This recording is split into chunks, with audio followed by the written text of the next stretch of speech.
Ce n'est qu'en 1914, et malgré de fortes résistances, que l'État a réussi à mettre en place un véritable impôt sur le revenu.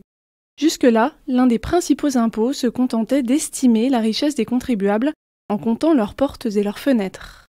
L'impôt sur le revenu est le plus célèbre des impôts. Il ne représente que 17% des recettes de l'État, loin derrière la TVA, 51%, et un peu en dessous de l'impôt sur les sociétés, 18%.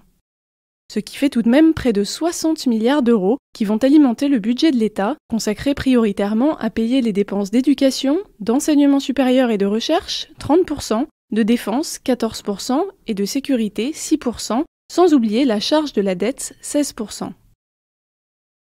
Si 37 millions de foyers fiscaux remplissent la déclaration, dont 12 millions par Internet, 17 millions seulement payent l'impôt, pour un montant d'un peu plus de 2 500 € en moyenne par an. Mais il n'y a pas que les salaires et les pensions qui alimentent l'impôt.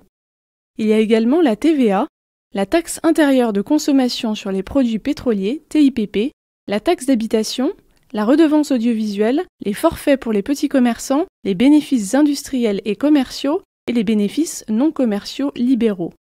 Par rapport aux autres pays européens, l'impôt sur le revenu français, qui représente 7% du PIB, est nettement en dessous de celui payé par les Allemands, 9% du PIB, les Britanniques et les Suisses, 10%, les Italiens et les Belges, 12%, les Suédois, 13%, ou même les Danois, 24%, et seulement légèrement supérieur à celui payé par les Espagnols, 6%.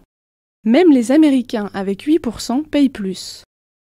Cependant, les prélèvements obligatoires en France sont parmi les plus élevés.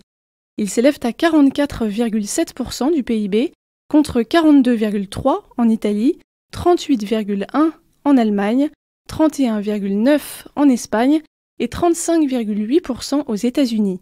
Ceux de la Suède sont en revanche supérieurs à 45,8%. À noter qu'il est toujours possible de réduire son impôt sur le revenu par le biais d'investissements. Et dans le cas de sortie de placements financiers, il faut veiller à bien déterminer le mode de déclaration des plus-values. Par exemple, dans le cas de sortie d'un contrat d'assurance vie, il faut choisir le mode d'imposition le plus adapté, soit en le déclarant dans l'imposition sur le revenu, soit en optant pour le prélèvement forfaitaire libératoire.